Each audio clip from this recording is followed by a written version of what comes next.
नमस्कार विद्यार्थी मित्रांनो, इयत्ता 6वीच्या सर्व विद्यार्थी मित्रांचं आपल्या युट्यूब चॅनलवर पुनश्च एकदा सहर्ष स्वागत आहे। तर बेटा, सराव संच 34 नफा तोटा या प्रकरणातील सराव संच 34 आपण सोडवत आहोत। याच सराव संचामधले पूर्वीचे 3 गणित तुम्हाला पूर्वीच्या व्हिडिओमध्ये पाठवले आहेत। या व्हिडिओमध्ये आपल्याला प्रश्न 4था, 5वा व 6वा सोडवायचा आहे।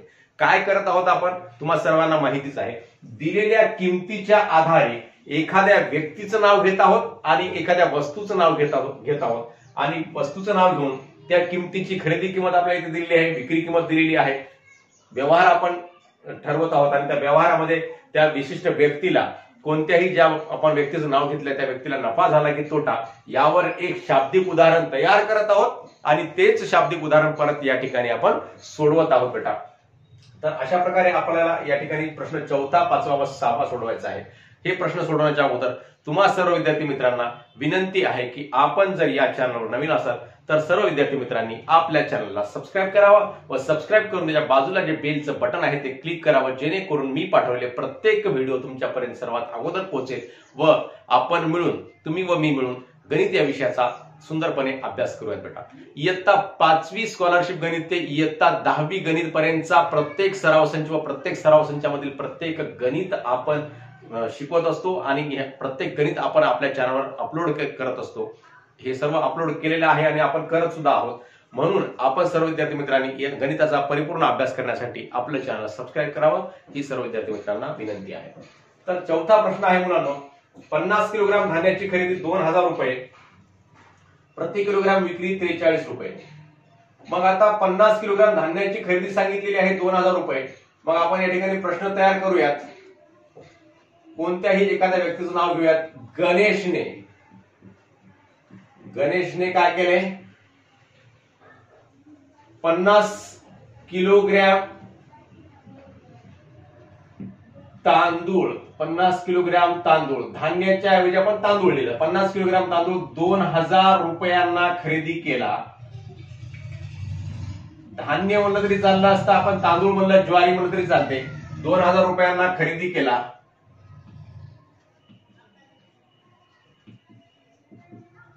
व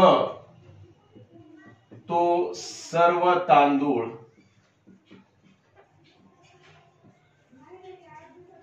43 रुपये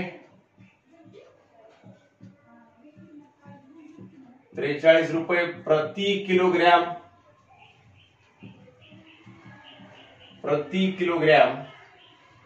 किग्रॅ लिहिले तरी चालते, परंतु या ठिकाणी किलोग्राम लिहूयात आपण वाटल्यास।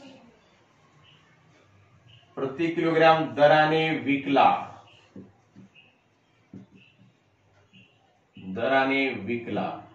तर गणेशला या व्यवहारात, आता याच्यामध्ये 2000 रुपयाला खरेदी केला आणि विक्री किंमत आपल्याला गुणाकार केल्याशिवाय ठरणार नाही, म्हणून आपण नफा झाला किंवा तोटा हे निश्चितपणे सांगू शकतो का नाही। मग आपण लिहायचं गणेशला या व्यवहारात नफा झाला की तोटा,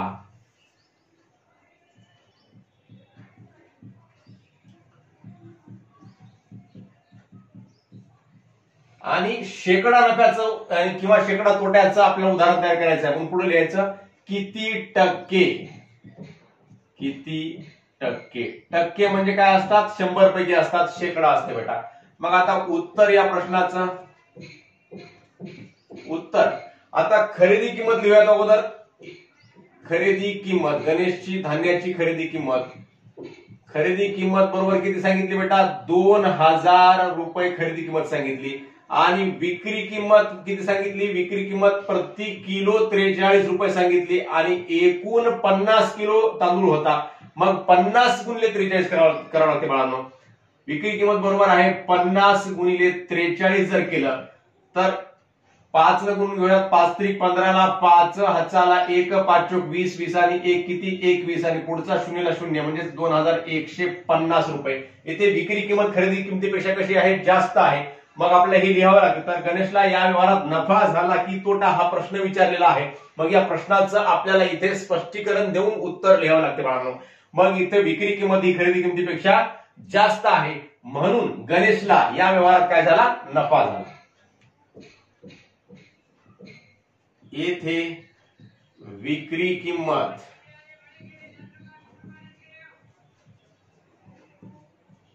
खरेदी किमतीपेक्षा कशी आहे, जास्त आहे.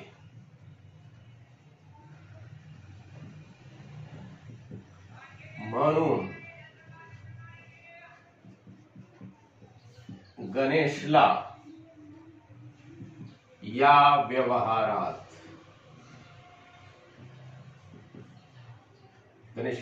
काय झाला, नफा झाला.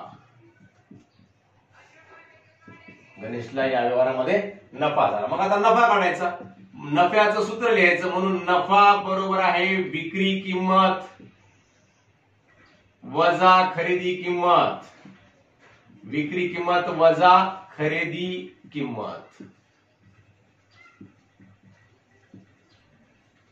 बरोबर आहे. विक्री किंमत किती आहे बेटा, 2150 आहे आणि खरेदी किंमत किती आहे, 2000 रुपये आहे.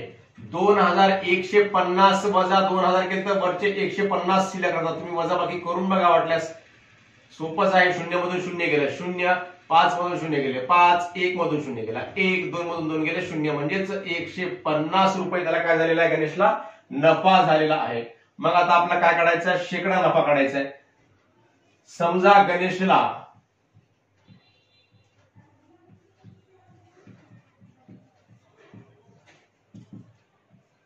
शेकडा वाय नफा झाला, शेकडा वाय नफा झाला. मग शेकडा वाय, शेकडा म्हणलं की किती पैकी असते, 100 पैकी असते. म्हणून 100 पैकी किती झालेला आहे, नफा वाय झालेला आहे. बरोबर आहे. 2000 रुपयाच्या खरेदी किमतीवर किती झाला, मग 150 रुपये हे लिहायचं इकडं. 2000 खरेदी किंमत, 100 रुपयाच्या खरेदी किमतीला वाय रुपये नफा असेल. 2000 रुपयाच्या खरेदी किमतीला किती आहे, 150 आहे बेटा. म्हणून वाय बरोबर आहे, भागाकाराचं 100 कुठे गेलं, गुणाकारामध्ये गेलं बेटा. लक्षामध्ये ठेवायचं हे प्रत्येक शब्द बोलायला. 150 छेद 2000 गुणिले 100. 2 2 शून्य गेले कटले. मग आता इथला 1 0 1 0 कटला. आता 15/2 आहे बेटा. 15 ला 2 न भागायचं. 2 पंचे 10, 2 सक 12, 2 7 ती 14. 15 ला मधून 14 गेले तर किती उरतात, 1 उरतात. म्हणजे निशेष भाग जात नाही. 1 उरल्यानंतर दशांश चिन्ह द्यायचं आणि या 1 च्या पुढे 0 घ्यायचं बेटा. मग 2 पंचे 10 होतात. 2 पंचे 10, मग 7.5 येते बेटा. 7.5. म्हणून वाय बरोबर आहे 7.5% लिहायचं बेटा. शेकडा म्हणजे शेकडा, वाय म्हणजेच काय झालं, शेकडा म्हणजे कसं असते, टक्केमध्ये आपण लिहू शकतो. म्हणून गणेशला या व्यवहारात 7.5% नफा झाला. म्हणून गणेशला या व्यवहारात 7.5% नफा झाला. अशा प्रकारे लिहायचं असते. आणि हा भागाकार व्यवस्थित करायचा बेटा. दशांश चिन्हामध्ये जेव्हा भागाकार येतो तेव्हा म्हणजे ह्या संख्येला, पूर्ण संख्येला भाग जात नसेल. 7 2 7 ती 14 झाला होता. 15 मधून 14 गेला नाही. 1 शिल्लक राहिला होता, 1 बाकी राहिली होती. मग 1 ही संख्या 2 पेक्षा लहान आहे, 1 ला भाग जात नाही, म्हणून ते दशांश चिन्ह दिलं. मग 1 च्या पुढे दशांश चिन्ह दिल्यानंतर ह्या 1 च्या पुढे आपल्याला 0 घेता येतात. मग पहिला 0 घेतल्याबरोबरच 2 पंचे 10चा भाग गेला, म्हणजे 7.5 आलं. अशा प्रकारे आपण हा प्रश्न 4 सोडवला आहे. लगेच आपण प्रश्न 5 सोडवूया. तर बेटा 5वा प्रश्न आहे. 8,600 रुपये खरेदी, वाहतूक खर्च 250 रुपये, हमाली 150 रुपये आणि विक्री 10,000 रुपये. ह्या सर्व किमती घेऊन, या सर्व बाबी घेऊन आपल्याला एक शाब्दिक उदाहरण तयार करायचं आहे आणि हे शाब्दिक उदाहरण नंतर सोडवायचं आहे. तर आपण काय करूयात, 8,600 ला कोणती वस्तू येऊ शकते, एखादी टीव्ही येऊ शकते किंवा एखादा मोबाईल येऊ शकतो. परंतु मोबाईलला हमाली वगैरे लागत नाही बेटा. म्हणून अशा प्रकारे काही करायचं नाही. जे आपल्याला याच्यामध्ये बसू शकते या सर्व बाबीमध्ये तेच आपल्याला या ठिकाणी लिहावं लागते. नाहीतर हमाली, त्याला आणण्यासाठी हमाली 150 रुपये लागली मोबाईलला असं म्हणशाल तर असं काही करायचं नाही. केलं तरी तुमचं चूक होणार नाही, ते त्याला कोणी चूक करू शकत नाही, परंतु ते शोभेल असंच करावं लागते. इथं उदाहरण पण तयार करायचं. मग एखादा फ्रीज करू शकतो आपण. फ्रीजला हमाली वगैरे लागते उचलण्यासाठी ठेवण्यासाठी. मग आपण फ्रीज लिहूयात. मग प्रश्न काय होईल?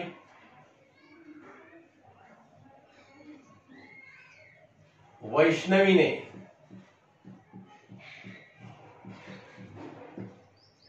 वैष्णवीने 8,600 रुपये किमतीचा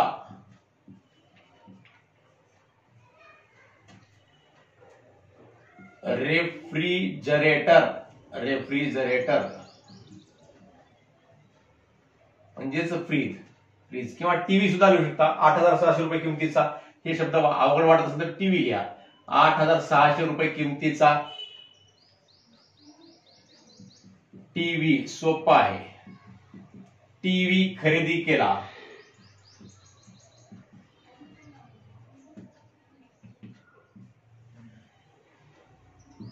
त्याला आणण्यासाठी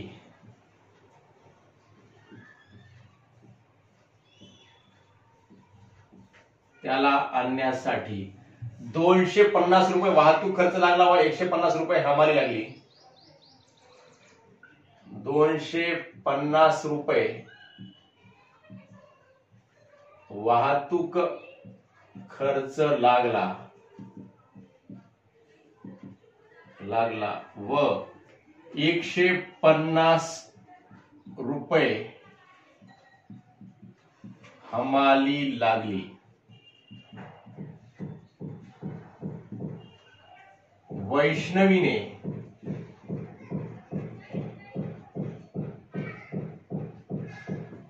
तो टीव्ही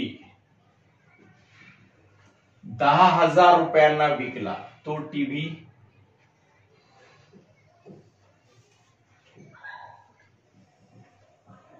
10,000 रुपयांना विकला.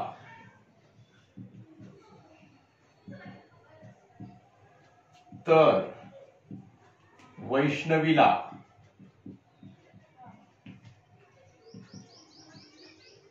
या व्यवहारात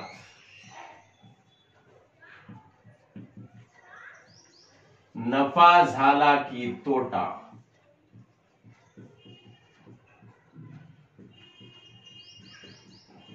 वैष्णवीला नफा झाला की तोटा ते काढायचं आणि पुढं किती टक्के ते सुद्धा काढायचं. किती टक्के नफा झाला आणि किती टक्के तोटा झाला. आता याचं उत्तर लिहूयात प्रश्नाचं. खरेदी किंमत, टीव्हीची खरेदी किंमत, टीव्हीची खरेदी किंमत बरोबर आहे 8,600 रुपये. आता वाहतूक खर्च जो सांगितला तो वाहतूक खर्च लिहूयात या ठिकाणी. वाहतूक खर्च बरोबर आहे 250 रुपये. 250 रू करून टिंब दिले म्हणजे ते रुपये आहे बेटा. हमाली किती सांगितली? 150 रुपये. मग आता या ठिकाणी एकूण खर्च लिहूयात. म्हणून एकूण खरेदी किंमत ह्या सर्व किमतींचा समावेश एकूण खरेदी किमतीमध्ये होते बाळांनो. यावर आधारित आपण उदाहरण बघितलेले आहेत. ह्या सर्वांचा समावेश होतो त्या एकूण खरेदीमध्ये. म्हणजेच वाहतूक खर्च लागलेला, हमाली लागलेली आणि त्या टीव्हीची किंमत, या तिघांची बेरीज करून त्याचा त्या वैष्णवीला तेवढा खर्च लागत असतो. म्हणजेच तो काय झाला? त्याचा टीव्हीचा खरेदी किंमत झाला बेटा. म्हणून एकूण खरेदी किंमत बरोबर आहे 0,0,0,0,0 आणि 5 आणि 5 किती बेटा? 10 ला 0, हातचा 1, 6 1 7 आणि 2 9, 9 1 10 ला 0, हातचा 1. म्हणजेच किती झालं बेटा? 9,000 रुपये खरेदी किंमत झाली एकूण.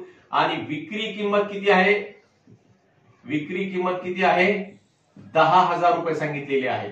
विक्री किंमत बरोबर आहे 10,000 रुपये. मग वैष्णवीला नफा होईल का तोटा होईल बाळांनो? तर विक्री किंमत ही खरेदी किमतीपेक्षा जेव्हा जास्त असते तेव्हा काय होतो, नफा होत असतो, हे आपल्या सर्वांना माहिती आहे. म्हणून मग इथे काय लिहायचं, मग स्पष्टीकरण लिहायचं. तर वैष्णवीला या व्यवहारात नफा झाला की तोटा, या प्रश्नाचं स्पष्टीकरण लिहायचं. येथे विक्री किंमत खरेदी किमतीपेक्षा जास्त आहे आणि तोटा झाला त्याच्या उलट लिहायचं. येथे विक्री किंमत ही खरेदी किमतीपेक्षा कमी आहे. येथे विक्री किंमत खरेदी किमतीपेक्षा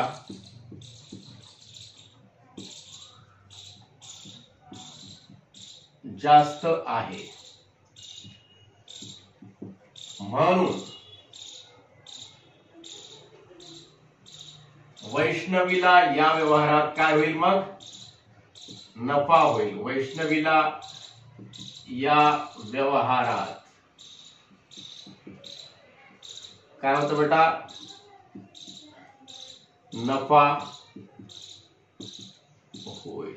आता नफा बरोबर आहे, नफा बरोबर सूत्र लिहून टाकायचं बेटा. नफा बरोबर आहे विक्री किंमत वजा खरेदी किंमत.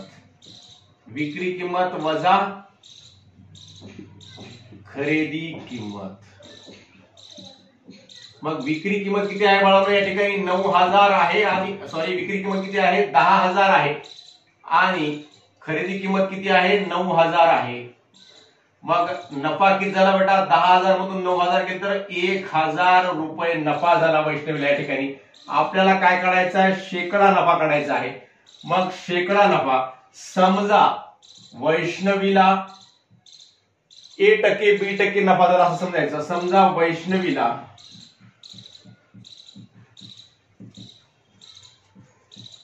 A%, किती टक्के म्हणलं ना आपण, A% नफा झाला मानू. A% नफा झाला मानू. टक्के म्हणलं की किती पैकी असते, 100 पैकी असते. तुम्हाला पुन्हा पुन्हा मी सांगत आहे. मग इथं लिहायचं, म्हणून 100 पैकी किती, A. 100 पैकी A नफा झाला आणि इथं किती नफा झालेला आहे, 9,000 रुपयाच्या खरेदी किमतीवर 1,000 रुपये नफा झालेला आहे. बरोबर आहे. 9,000 ला किती झालेला आहे, 1,000 झालेला आहे बेटा. 9,000 रुपयाच्या खरेदी किमतीवर 1,000 रुपये तिला नफा झालेला आहे. म्हणून A बरोबर आहे 1,000 छेद 9,000 गुणिले भागाकाराचं 100 गुणाकारामध्ये गेलं गुणिले 100. इथं 2 शून्य कटले, 2 शून्य कटले, इथला 1 शून्य कटला, इथला 1 शून्य कटला. आता 100 ला 9 न भागायचं बाळांनो. इथं सुद्धा 9 न 100 ला निशेष भाग जात नाही, म्हणून उत्तर कसं आहे, ते दशांश पूर्णांकामध्ये, ते दशांश पूर्णांकामध्ये उत्तर यायचं, येऊ द्यायचं, भागायचं. कसं भागायचं बघा बरं. 9 1 9, 10 मधून 9 गेले किती उरले बेटा, 1 उरले. परत इथे किती झाले, 10 झाले. मग इथं सुद्धा 9 1 9, मग 10 मधून 9 गेले, पुन्हा 1 उरला बेटा. मग 1 ला भाग जात नाही, दशांश चिन्ह दिलं, 1 ला वर घेतलं, 1 च्या पुढे 0 घेतला, परत 9 1 9, परत 9 गेले, परत 1 उरला बेटा, परत 1 च्या पुढे 0 दिलं, परत 9 1 9, परत 1 उरला, परत 0. म्हणजे असं कितीही वेळ चालत जाते. मग याला उत्तर लिहायचं 11.11%. म्हणून A बरोबर आहे 11.11%. म्हणजेच वैष्णवीला या व्यवहारामध्ये, म्हणून वैष्णवीला या व्यवहारात, म्हणून वैष्णवीला या व्यवहारात 11.11% नफा झाला. अशा प्रकारे हे आपण गणित या ठिकाणी केलेलं आहे. ते तुम्हाला सर्वांना समजलं असेल असं गणित धरतो. यानंतर लगेच आपण 6वं गणित करूया बेटा. तर मुलांनो, शेवटचा प्रश्न आहे या ठिकाणी. बियाणे 20,500 रुपये, मजुरी 9,700 रुपये, औषधे व खते 5,600 रुपये, विक्री 28,640 रुपये. हे सर्व माहिती घेऊन आपल्याला शाब्दिक उदाहरण तयार करायचं आहे आणि तयार करून ते सोडवायचं आहे. मग आपण या ठिकाणी तयार करूयात उदाहरण.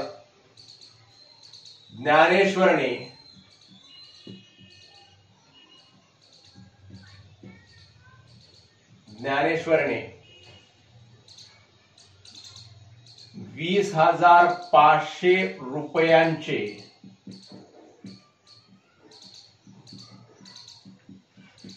बियाणे खरेदी केले,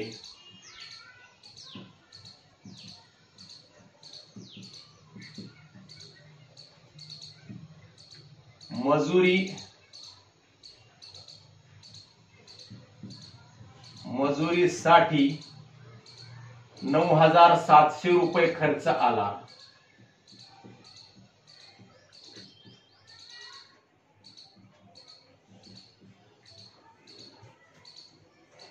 व औषधे व खते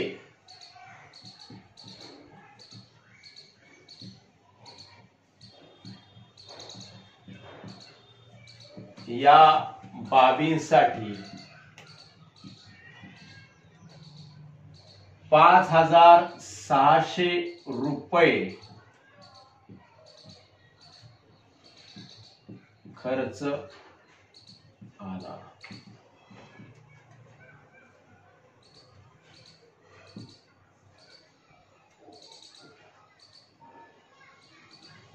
या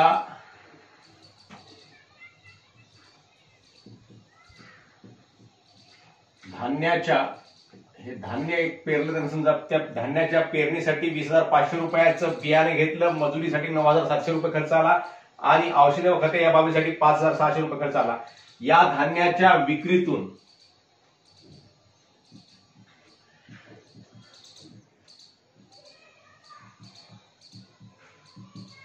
त्याला 28,640 रुपये प्राप्त झाले, तर ज्ञानेश्वरला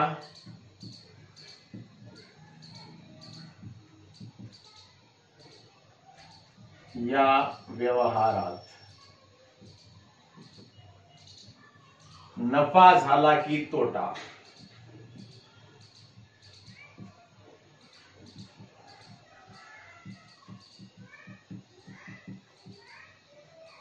किती टक्के हे आपणास काढायचं आहे या ठिकाणी, किती टक्के झाला। मग आता याचं उत्तर बेटा,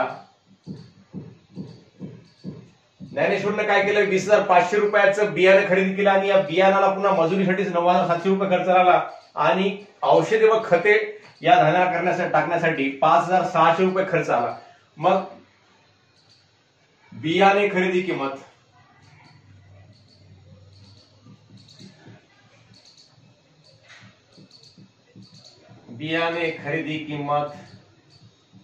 बरोबर आहे 20,500। मजुरी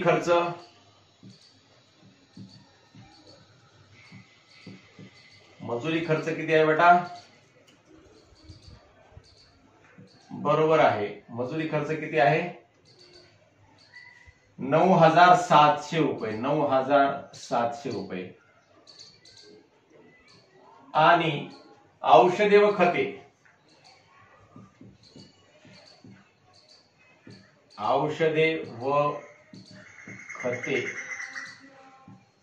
खर्च, औषधे व खतासाठी किती खर्च झालेला आहे? 5,600 रुपये।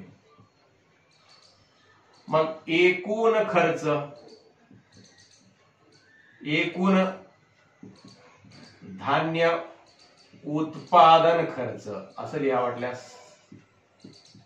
बरोबर आहे, धान्य उत्पादनाचा एकूण खर्च किती होते? 0,0,0,0,0, 5 आणि 7 12, 12 आणि 6 18, 8 हातचाला 1, 1 आणि 0 1, 1 आणि 9 10, 10 आणि 5 15, 5 हातचाला 1, 2 आणि 1 किती? 3, 35,800 रुपये एकूण धान्य उत्पादनाचा खर्च आहे बेटा। आणि विक्री किंमत किती आहे? 28,640 रुपये।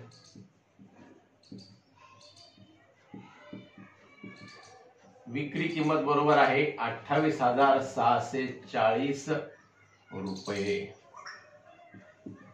आता येथे विक्री किंमत ही उत्पादन खर्चापेक्षा कशी आहे? कमी आहे, म्हणून ज्ञानेश्वरला या धान्य उत्पादनामध्ये काय होईल? तोटा होईल बेटा। येथे विक्री किंमत ही धान्य उत्पादन खर्चापेक्षा कमी आहे,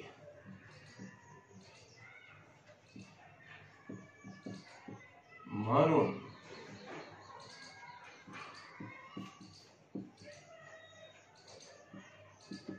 ज्ञानेश्वरला या व्यवहारात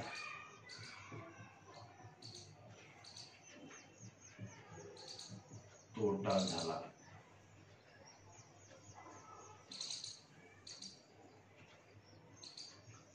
तर बेटा ज्ञानेश्वर हे एक अशाच शेतकऱ्याचं प्रतीक आहे, जे अशा बऱ्याच शेतकऱ्यांना शेतीमध्ये तोटा होत असतो, नुकसान होत असते बेटा। अशाच प्रकारे ज्ञानेश्वरला सुद्धा नुकसान झालेलं आहे। बऱ्याच शेतकऱ्यांना शेतीमध्ये नुकसान होत असते, तरी सुद्धा जगाचा बाप पोशिंदा असणारा शेतकरी हा सर्व हसतमुखाने सर्व दुःख सहन करून आपणा सर्वांना सुखासमाधानाने जगण्यासाठी सर्व धान्य उत्पादन करत असतो व अनंत कष्ट झेलत असतो। त्या शेतकऱ्यांना आपण सर्वजण वंदन करूयात, त्याची आठवण करूयात चांगल्या प्रकारे। तर अशा प्रकारे या ठिकाणी या ज्ञानेश्वरला तोटा झालेला आहे।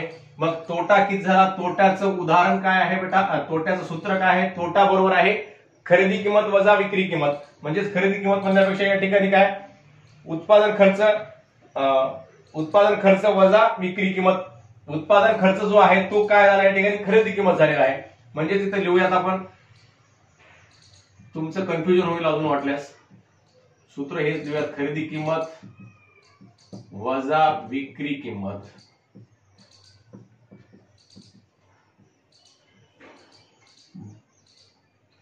बरोबर आहे, खरेदी किंमत म्हणजेच उत्पादन खर्च किती आहे, 35,800 रुपये आहे। 35,800 वजा विक्री किंमत किती आहे, 28,640। मग हे शून्यामधून शून्य गेलं शून्य, शून्यामधून 4 जात नाहीत, 10 मधून 4 गेले 6, इथं राहिला 7, 7 मधून 6 गेला 1, इथं किती आहेत 5, 5 मधून 8 जात नाहीत, 15 मधून 8 गेले 7, इथं राहिले 2, 2 मधून गेले 0, 7,160 रुपये तोटा झाला। मग आता शेकडा तोटा काढायचा आपल्याला। समजा ज्ञानेश्वरला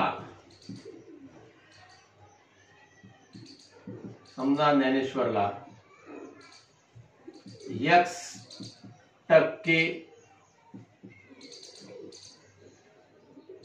टक्के तोटा झाला।